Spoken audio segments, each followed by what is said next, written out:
Aujourd'hui, on va parler de la location d'un appartement en France. On va voir comment chercher un logement, comprendre les mots importants, préparer un dossier simple et poser les bonnes questions avant de signer. Si ce sujet vous intéresse, pensez à vous abonner à la chaîne et à activer la cloche pour recevoir toutes les nouveautés. Comme ça, vous ne manquerez aucun épisode et vous pourrez progresser avec nous chaque semaine. Chercher un appartement en France, ce n'est pas toujours facile. Il y a beaucoup de demandes, surtout dans les grandes villes comme Paris, Lyon ou Marseille. Tu as déjà cherché un logement ici? Oui, l'année dernière, j'ai passé beaucoup de temps sur Internet. Il y a des sites comme Le Bon Coin, Se Loger ou PAP. On peut aussi regarder les annonces dans les vitrines des agences immobilières, c'est classique. Les agences peuvent aider, mais parfois, il faut payer des frais. Sur Internet, il y a beaucoup d'annonces, mais il faut faire attention aux fausses annonces aussi. Tu as déjà eu un problème? Une fois, j'ai vu une annonce parfaite. Le prix était bas, l'appartement était beau, mais le propriétaire voulait de l'argent tout de suite, sans visite. C'était bizarre, alors j'ai laissé tomber. Tu as bien fait. Il faut toujours visiter l'appartement avant de donner de l'argent. Parfois, on peut aussi demander à des amis ou à la famille s'ils connaissent quelqu'un qui loue un logement. Le bouche à oreille, ça marche bien. Oui, j'ai un ami qui a trouvé son appartement comme ça. Il a parlé avec ses collègues au travail. Et une collègue connaissait un propriétaire sympa. Ça peut aller plus vite, surtout quand on est pressé. Parfois, il faut être rapide. Quand on voit une annonce intéressante, il faut appeler ou envoyer un message tout de suite. Beaucoup de personnes cherchent en même temps, surtout en septembre, c'est la période des étudiants. Oui, en septembre, il y a beaucoup d'étudiants qui cherchent aussi. Pour les petites villes, c'est parfois plus simple, mais il y a moins d'appartements à louer. Il faut regarder souvent et être prêt. Tu préfères chercher seul ou avec quelqu'un? Moi, je trouve que c'est plus facile à deux, surtout pour visiter. On peut poser plus de questions et voir plus de détails pendant la visite. Oui, c'est bien d'être deux. On peut aussi comparer les avis après la visite. Parfois, on ne voit pas les mêmes choses et c'est moins stressant quand on n'est pas seul. C'est important de bien regarder l'état de l'appartement, la cuisine, la salle de bain, les fenêtres. Il faut aussi écouter s'il y a du bruit et regarder le quartier, voir s'il y a des magasins ou des transports proches. Oui, le quartier, c'est important. J'aime bien quand il y a une boulangerie pas loin et un arrêt de bus ou de métro. Ça change la vie au quotidien, surtout quand on n'a pas de voiture. Il ne faut pas se décourager. Parfois, on visite plusieurs appartements avant de trouver le bon. Il faut rester patient, bien organisé et ne pas oublier de noter les adresses et les horaires des visites. Quand on cherche un appartement à louer, il y a toujours des mots qu'on voit partout dans les annonces. Par exemple, le mot loyer, c'est le prix qu'on paie chaque mois pour vivre dans l'appartement. Tu te souviens de ton ancien loyer? Oui, je payais 650 € par mois pour un petit 2 pièces. Mais parfois, il y a aussi des charges. Beaucoup de gens ne savent pas exactement ce que ça veut dire. Tu sais ce qu'il y avait dans tes charges? Pour moi, les charges, c'était l'eau froide, le nettoyage de l'immeuble et parfois l'ascenseur. Mais l'électricité, ce n'était pas compris. Donc, il faut bien demander ce qui est inclus dans les charges quand on visite. C'est vrai, c'est important. Parfois, le chauffage est inclus, parfois non. Et si on ne fait pas attention, on peut avoir des surprises à la fin du mois. Moi, j'ai déjà eu une facture d'eau plus grande que prévu. Oui, ça m'est arrivé aussi. Et puis, il y a le mot caution. Beaucoup de personnes confondent avec le loyer. La caution, c'est une somme qu'on donne au propriétaire au début pour garantir qu'on va bien prendre soin de l'appartement. Exactement. En général, la caution, c'est 1 ou 2 mois de loyer. Si tout va bien à la fin, le propriétaire rend la caution. Mais s'il y a des problèmes, il peut garder une partie pour payer les réparations. Moi, j'avais peur de ne pas récupérer ma caution, mais j'ai bien nettoyé l'appartement, j'ai réparé un petit trou dans le mur et finalement, j'ai tout récupéré. C'est toujours un peu stressant, non?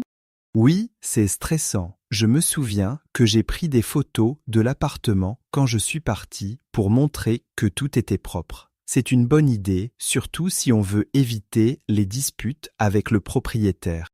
On parle souvent du loyer hors charge ou charge comprise. C'est bien de demander parce que ça change le prix total chaque mois. Tu préfères quand tout est compris ou quand il faut payer chaque chose séparément? Je préfère quand tout est compris, c'est plus simple pour faire le budget. Mais parfois, c'est un peu plus cher. Il faut bien lire le contrat pour voir ce qui est inclus et demander si on ne comprend pas. Parfois, il y a aussi une garantie. Par exemple, le propriétaire peut demander qu'une autre personne signe pour toi au cas où tu ne peux pas payer le loyer. Ça arrive souvent pour les étudiants ou les jeunes travailleurs. Oui, j'ai déjà été garant pour mon frère, il fallait donner des papiers et prouver qu'on pouvait payer. Ce n'est pas compliqué, mais il faut être organisé et bien préparer les documents pour éviter les problèmes. Quand on veut louer un appartement, il faut préparer un dossier. C'est comme un petit dossier avec des papiers pour montrer au propriétaire qu'on peut payer le loyer. Tu te souviens de ce que tu as mis dans ton dossier? Oui, j'avais mis ma carte d'identité, mes 3 dernières fiches de paie et mon contrat de travail. Le propriétaire voulait aussi un avis d'imposition. Ça fait beaucoup de papiers, mais c'est important pour rassurer. Moi, j'avais aussi ajouté une attestation de mon ancien propriétaire. C'est une lettre qui dit que j'ai toujours payé mon loyer à l'heure. Je pense que ça aide à donner confiance, surtout si on ne connaît pas le propriétaire. C'est vrai, ça peut aider. Parfois, on demande aussi une copie du relevé de compte bancaire pour voir si on a assez d'argent chaque mois. Mais je n'aime pas trop donner ce papier, je trouve ça un peu privé. Oui, je comprends. Moi, je préfère donner seulement les papiers obligatoires. Mais parfois, si on veut vraiment l'appartement, on accepte de donner plus de documents. Les propriétaires veulent être sûrs qu'on va bien payer. Une fois, j'ai dû donner une photocopie de ma carte vitale, mais ce n'était pas obligatoire. Je pense que certains propriétaires demandent trop de choses. Il faut faire attention et ne pas donner n'importe quoi non plus. Oui, il faut rester prudent, mais c'est vrai que plus le dossier est complet, plus on a de chances d'avoir l'appartement. J'ai déjà vu des personnes préparer un dossier avec une petite photo et une lettre de présentation. Ah oui, j'ai déjà fait ça aussi. J'ai écrit une courte lettre pour expliquer qui je suis, où je travaille et pourquoi je cherche un appartement. C'est simple, mais ça montre qu'on est sérieux et motivé. Parfois, il faut aussi préparer les papiers du garant si le propriétaire le demande. C'est souvent le cas pour les étudiants ou les personnes qui n'ont pas de contrat de travail stable. Oui, mon frère a été mon garant une fois. Il a donné ses fiches de paie et sa carte d'identité. Ça a rassuré le propriétaire et j'ai pu signer le contrat sans problème. Quand tout est prêt, je mets les papiers dans une pochette, comme ça, je ne perds rien. C'est pratique, surtout quand on visite plusieurs appartements dans la même semaine. C'est une bonne idée. Moi, j'ai aussi scanné tous mes papiers pour les avoir sur mon téléphone. Comme ça, si on me demande un document, je peux l'envoyer tout de suite par mail. Préparer un dossier, ça prend un peu de temps, mais après, c'est plus facile pour les visites. On se sent prêt et on peut répondre rapidement si on trouve un appartement qui nous plaît. Avant de signer le contrat de location, j'aime bien poser quelques questions. Parfois, il y a des détails qu'on ne voit pas tout de suite pendant la visite. Par exemple, je demande toujours si le chauffage est individuel ou collectif.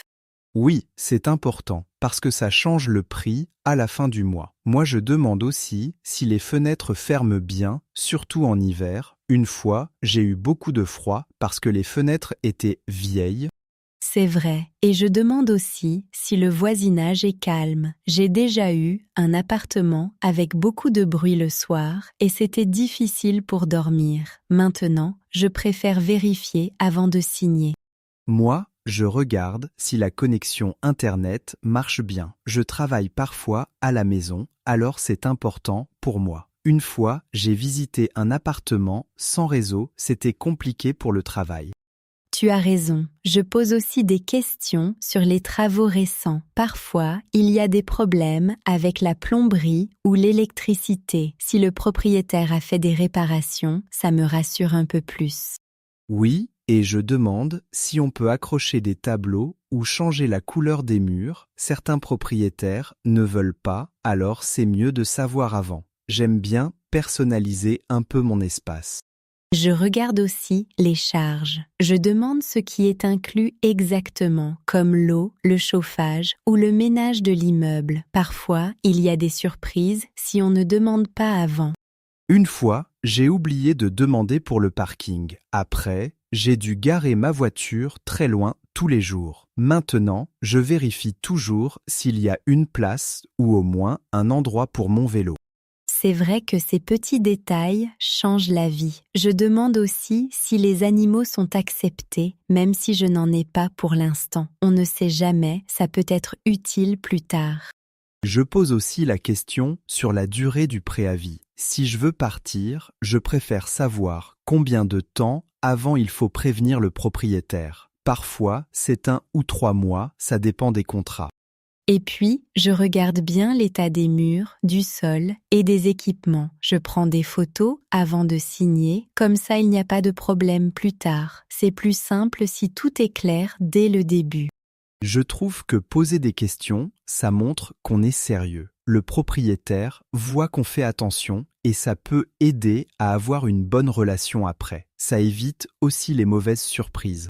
Finalement, je me sens plus tranquille quand j'ai toutes les réponses. Comme ça, je peux signer le contrat en confiance et commencer à préparer mon déménagement sans stress. Merci d'avoir écouté ce podcast sur la location d'un appartement en France. N'hésitez pas à écrire en commentaire les mots que vous avez entendus ou appris aujourd'hui. Ça nous fait plaisir de vous lire. Pensez à liker, à vous abonner et à activer la cloche pour ne rien manquer. À bientôt pour un nouveau sujet. Merci à tous pour votre écoute et vos messages. On espère que ce podcast vous aide dans la vie de tous les jours. Bonne chance pour vos recherches de logement et à très vite. Le loyer. Le loyer est de 700 € par mois. Je dois payer le loyer avant le 5 du mois. Une agence immobilière. Je vais à une agence immobilière pour chercher un appartement. L'agence immobilière a beaucoup d'annonces en vitrine. La caution. Je donne la caution au propriétaire quand je signe. J'espère récupérer la caution à la fin de la location. Les charges. Les charges comprennent l'eau et le chauffage. Je demande si les charges sont incluses dans le loyer. Un garant. Mon frère est mon garant pour mon appartement. Le propriétaire demande souvent un garant pour louer.